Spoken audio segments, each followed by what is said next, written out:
Well, damn. This anime might very well turn into Isekai Slop in no time if it keeps going at this pace. But I'll tell you more about that in the latter ends of this video. Before we get to all of that though, oh yes, we have a whole new episode of Second Reincarnation of a Talentless Sage to analyze all the way through, and oh yes, we are in a brand new life, baby, and it seems like the training arc is already beginning, so let's just jump right in to our MC's or Epthal's brand new isekai life. We ended, of course, episode 1 with his reincarnation and some very quick scenes surrounding that. Now we find out that, okay, he's living with his mother alone. His father is not present, to say the least, though we will get to him in due time. His older brother, not a full brother, does visit often though and delivers money to his single mom to take care of him. We do find out that his father is the Duke, and he is a descendant of the Lightning Emperor, to which then of course our MC is then also part of his own lineage. I did end up having many questions about that, especially about the descendant part, but we will get to that as well shortly. The half-brother though, to be exact here, is the son of the wife of the Duke, so he has a much higher standing in the family, as our MC and his mother is, well, not really recognized at all, and they have been exiled by the Duke's wife to this remote place to live by their lonesome. The half-brother, though, does take pity on them and helps our MC learn the ropes in this new world. Very early on, though, in the episode, we see that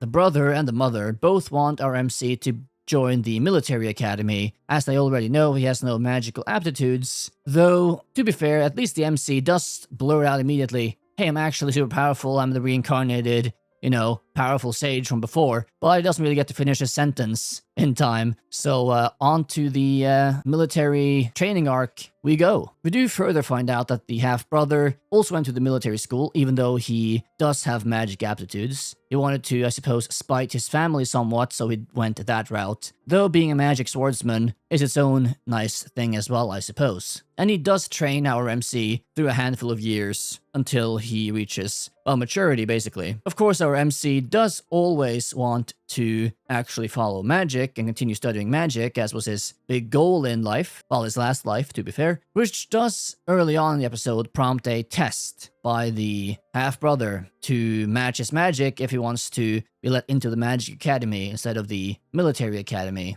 when he reaches the age of 15. Now, this is where, in the episode, I feel like the problems begin, because, as is customary in isekai like this, the brother does a big show of having some sort of incantation, throwing out a low-level magic spell, being very happy with himself, and of course thinking that there's no way our poor MC can ever replicate such a powerful thing. Of course, our MC does, even uses a more powerful magic spell, or level of spell, than his brother, and he is, well, Sugoid out of his mind, and passes out in sheer, well, amazement, surprise, horror, who knows. This is the first point in the episode where I thought, crap, we're going this way, are we? What I mean by that is, well, you can call it humor, you can call it many other things, but when an isekai starts going this over-the-top sugoi and reaction spam that we first see from the older brother here, that to me is always a warning sign of, okay, we're going into the isekai slop route, aren't we? Of course, there's nothing wrong with having reactions, nothing wrong with being amazed and surprised by what someone else can do, especially in this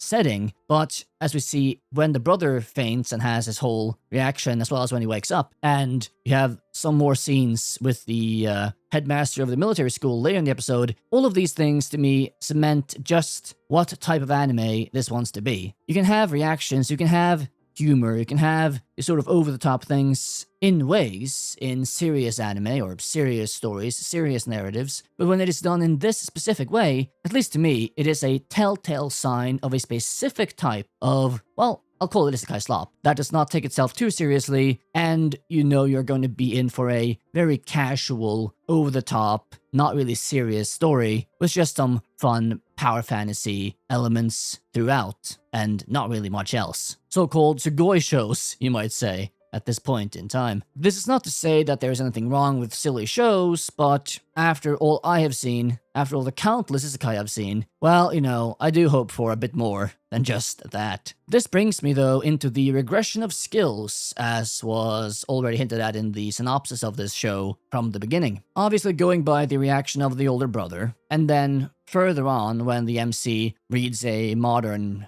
magical book. Okay, so yes, of course, skills have regressed a lot in these 400 years since he was alive, originally. Level 10 is now Lost Magic, as well as level 9, and anything above that is unknown. Sort of, I guess, super level 10, you want to call it, or like ritual level 10, I think they call it, and then like the EX spells. All of those are either lost or unknown, and level 8 or so is the apex nowadays, and it is considered super, super duper powerful. So that our MC was able to throw out a level 4 or something without an incantation was, of course, hyper surprising to the older brother. Now, it is very common for isekai, power fantasy, or sort of reincarnation shows that skip a long period of time in a certain world to reincarnate again, that they do rely on this lost civilization type of approach. People are much less powerful now. Many things that you knew that were easy before have now been lost to time. And while there is not necessarily anything wrong with going this way about things and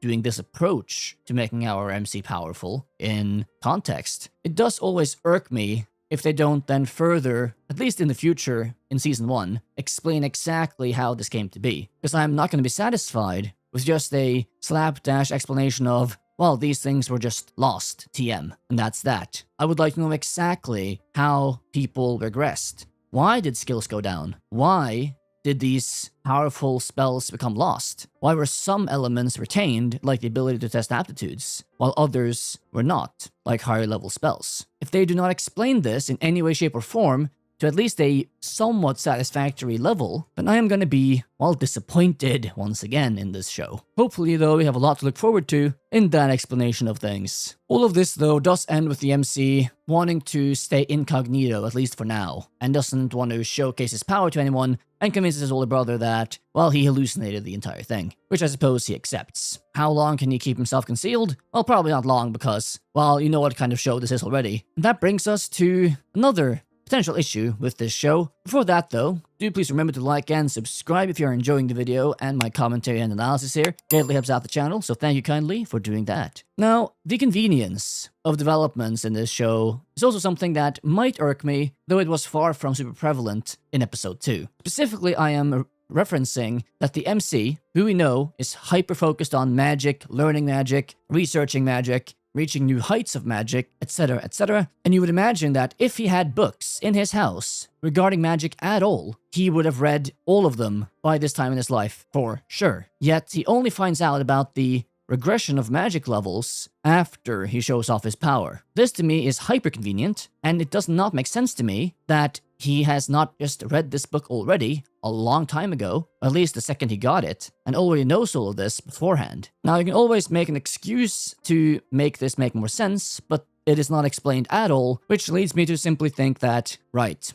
convenient, contrived, who knows? Not super happy with it either way. We do once again in episode 2 as well somewhat reference his past life, or lives actually, to be exact. He does mention the indomitable skill in this episode slightly, and he references it in the way that as he starts training in the sword and being a swordsman and the whole military training arc he's on, he is not really interested in it, but because of the indomitable skill from his past life, he feels like maybe his personality has warped to now be indomitable, and therefore sticking with it and pushing himself to do it again and again and again until he masters it, even if he is not super interested in it from the get-go. This is somewhat interesting to me, because the indomitable skill is supposedly gone, so he doesn't have it anymore. He only had it in his first isekai life. But by this comment, it seems that the skill has literally imprinted on his own personality, and now his personality is at least partly indomitable. I would quite like to know how that works in detail, because that could be interesting if they actually try to explore that in detail and in a more serious manner, though I doubt that'll ever happen, but alas. This also brings up the question to me, though, of, what was your personality before? if the indomitable skill, while corrupted or, twisted your personality to be like it, then was your personality before you got that skill in your original life something completely different? Like, were you lazy, haphazard, indifferent? I mean, we don't know, but that would also be interesting for me to find out, hopefully sometime in the future. It does raise the question, though, as I said, of do skills slowly make you the person the skill forces you to be, even after the skill is removed from you? I think that could be somewhat interesting to pursue if they so choose to at some point. We also, of course, see in this scene that he remembers his past life. So the one excuse I came up with in episode 1 regarding how he might forget the reincarnation skill he has because of some sort of celestial block is clearly not the case, because then he would not remember this at all in his new life. So, well, that just makes episode 1 even more depressing.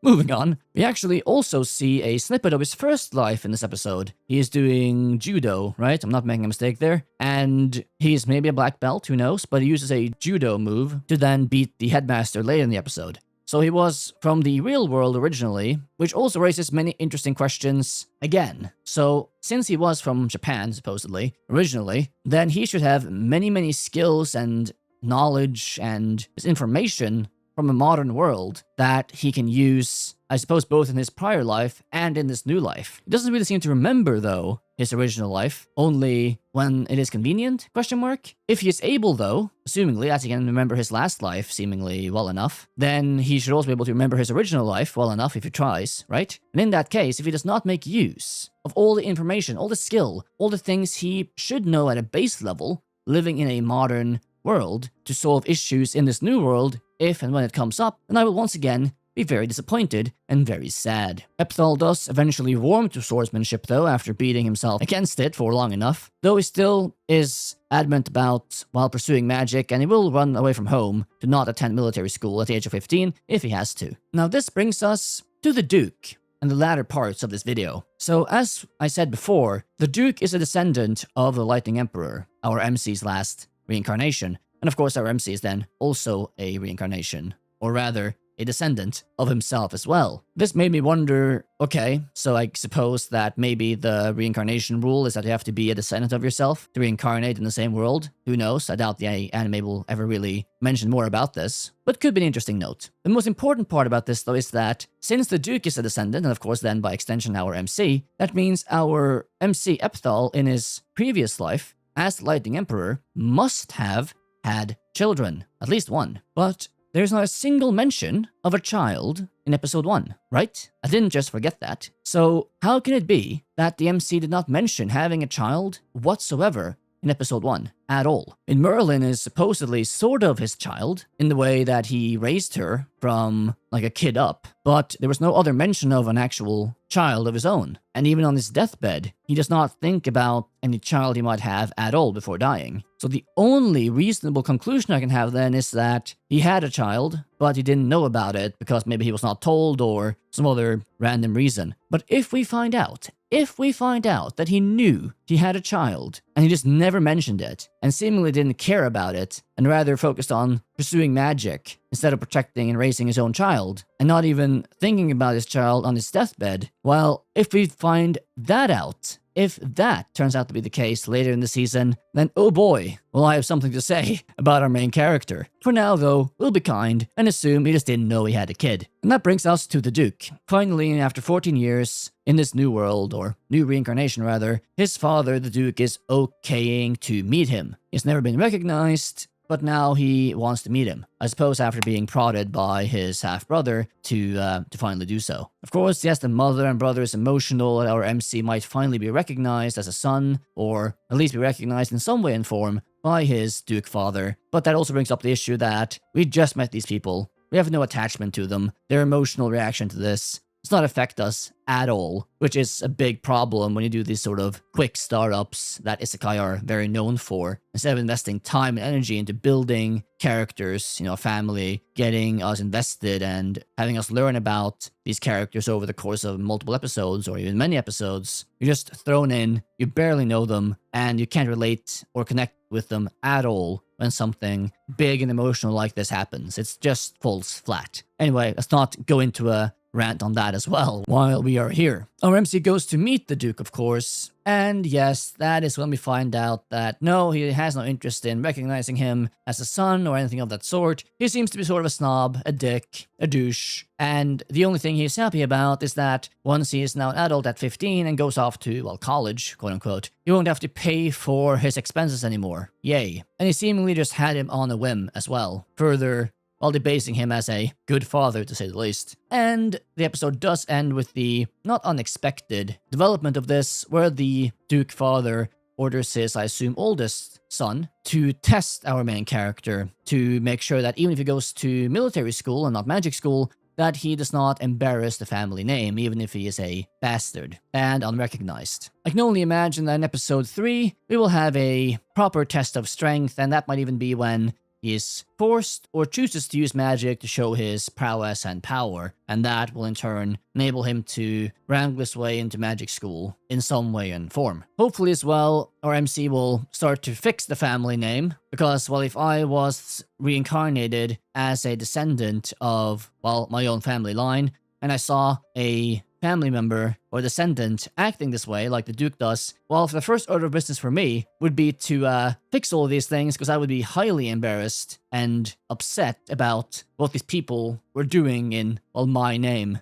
so to speak. And that, though, finally brings us to the end of this video, and the last subject of this video, which is the question of, is this turning into Isekai Slop? Well, that is the question, eh? Not sure how you feel about it if you've already watched these 2 episodes, but to me, as I mentioned early in the video, the way they are going so far with these already over-the-top reactions, over-the-top visuals, the Sugoi moments, that alone, to me, is a big hallmark of this type of Isekai Slop. We haven't really explored the character much at all either, or the world much either in episode 2, and the anime already seems to be going much more in a lighthearted, power fantasy, fun mode than anything serious or engaging. On top of this as well, another thing that this episode might exemplify, though we do need more context, to be fair, is that they have the elements of, hey, I remembered this random thing from my prior life right at this moment, and that's that. In this case being the judo move from his original life. This as well, to me, is a hallmark of Isekai Slop,